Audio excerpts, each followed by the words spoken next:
네, 안녕하세요. 치열한 전업 생활입니다. 시작하기 전에 제가 하나 여쭤보고 시작하겠습니다. 제가 10월 11일 DGB 금융지주와 10월 18일 신한지주를 추천할 때 제도권 전략 애널리스트, 유명 주식 유튜버 중에 해당 종목을 추천한 사람이 있나요? 저도 저 말고 혹시 있는지 검색을 한번 해봤는데 KB금융이나 뭐 하나금융, 지주 같은 종목은 추천할지언정 위의 두 종목은 섹터 애널리스트들조차도 추천을 거의 안 하더라고요. 위의 사람들을 비난하려는 게 결코 아닙니다. 주식의 특성이라는 것을 말씀드리고 싶어서 위와 같은 내용을 언급을 한 것이죠. 모두가 관심 있어 하는 업종이나 종목은 한 템포 쉬었다 가거나 혹은 그때가 고점인 경우가 많습니다. 반면 오히려 매수하기 꺼려지는 종목이 상승하는 경우가 일반적이죠. 대부분의 투자자들이 코스닥을 비롯한 성장주에 자금이 쏠려 있던 시기에 상승한 가치주는 오히려 껄끄럽게 느껴지실 수 있었을 것이라 판단합니다. 오늘 소개할 GS건설의 경우도 불과 2주 사이에 저점 대비 20% 정도 올라 있기 때문에 매수 타이밍이 부담스러우실 것 같습니다.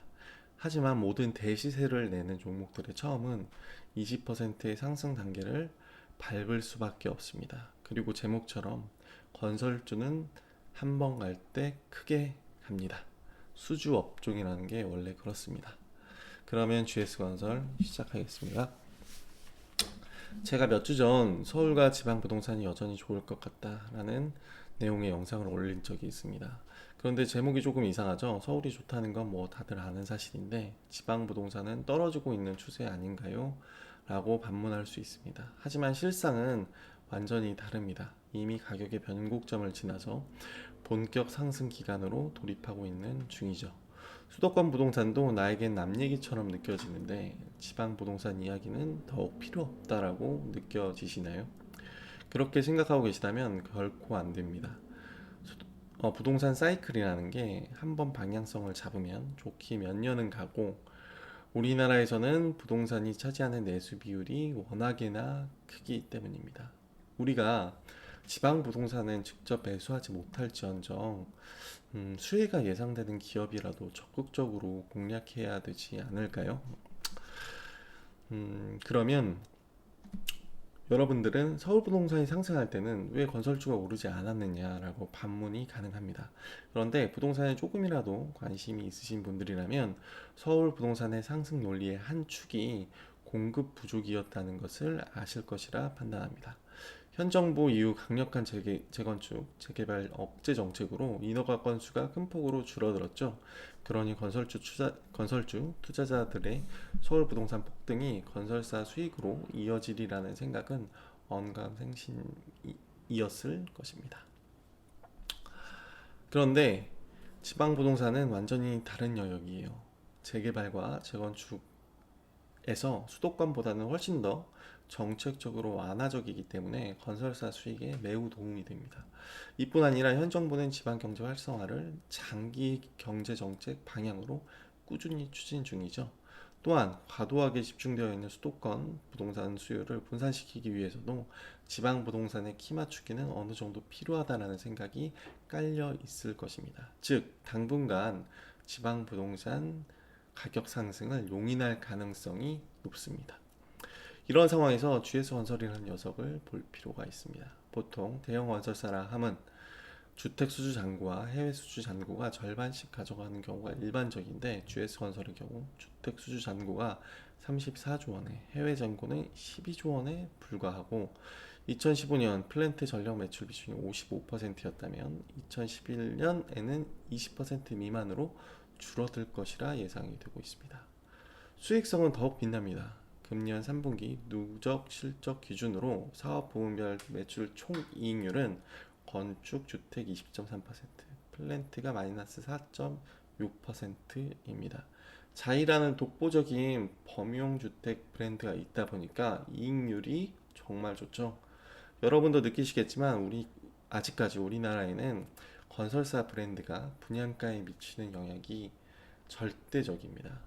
전형적인 후진국형 부동산 시장의 단면이라고 개인적으로 생각을 하지만 저에게는 투자에 이용해야 할 국민 정서일 뿐입니다. 회사에서도 과거 연간 1조 원의 손실을 안겼던 해외 플랜트를 멀리하고 국내 주택으로 적극적인 행보에 나섰습니다. 지금 보이시는 그래프는 9월 17일 신한금융투자의 자료 중 일부분인 주택 분양 추이 그래프입니다. GS건설의 주택 분양 추이 그래프이죠.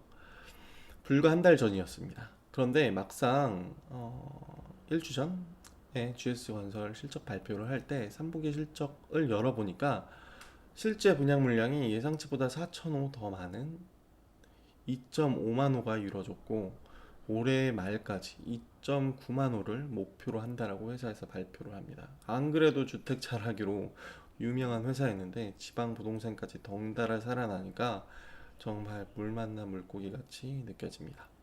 얼마 전 이낙연 민주당 대표가 조금 이례적인 발언을 하였습니다. 부동산 정책을 새로운 방식으로 접근해야 한다는 취지에서 공급 확대 정책 측면을 얘기한 것이죠. 최근에 이재명 도지사와 지지율이 엎치락뒤치락 하니 본인만의 색깔을 내기 위한 발언이라고도 볼 수 있겠지만 최근 국토부에서도 공공재건축 등의 주택 공급 정책을 소극적으로나마 열어두고 있는 것을 보면은 정부의 노선과도 일치합니다. 수도권 공급에 있어서는 꽉 막힌 외골수 같은 면을 보여준 현 정부이기에 건설주에게는 한 줄기 빛과 같다라고 생각합니다. 이미 실적에서 증명할 것은 더 없습니다. 이번 3분기 실적도 매우 서프라이즈 했으니까요.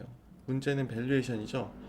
과거 건설사가 봤던 PBR 0.8배를 받을 수 있느냐는 것입니다. 그런데 현재 PBR 0.55배입니다. 목표 밸류에이션까지 도달하기 위해서는 시장 환경이 현재처럼 우호적이어야만 합니다. 가치주가 지금과 같은 추세를 보일지는 바이든이 당선이 되냐 안 되냐의 문제가 아니라고 저는 생각을 합니다.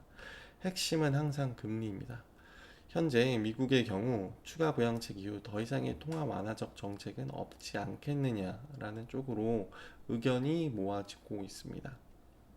왜냐하면 최근에 발표되는 지표들이 소매 판매를 중심으로 예상보다 잘 나오고 있거든요. 가치주의 상승이 이제 꾸준히 이어질 수 있느냐 없느냐를 판단하기에는 저는 현재 성장주 가치주의 스위칭이 너무나 초기 국면이라고 생각을 합니다. 그렇기 때문에 일단은 현재 장세를 적극 공략할 필요가 있습니다. 그런데 GS건설을 고려하고 계시다면 혹시 이 영상을 보시고 염두하실 게 있습니다. 바로 환율입니다. 건설주는 대표적인 원화 강세의 피해주이죠. 과거보다 해외 플랜트 비중이 많이 낮아졌다고 한들 여전히 수주 잔고가 10조 원에 육박을 하다 보니까 영향을 안 받을 수는 없습니다. 이번 3분기 실적에서도 원화 강세에 따른 환손실 비용을 영업이익 외단으로 500억 원 반영을 했습니다. 그런데 토요일 새벽 역의 환율이 또다시 급락을 했습니다. 그러니 매수를 준비하는 분들은 꼭 분할 매수를 하시라 저는 추천을 드리고 싶습니다. 대신 밑에 가격에서 줍는 물량은 본인이 생각하시는 수량보다 좀 더 과감하게 매수를 하셔도 됩니다. 그만큼 안전한 경로가 보장된 종목이니까요. 저는 금요일까지 제 채널에 올릴 종목을요 한 두세 개 정도 선정을 해 놓다가 토요일에 종목 선정을 하여 대본을 쓰고 영상을 촬영합니다.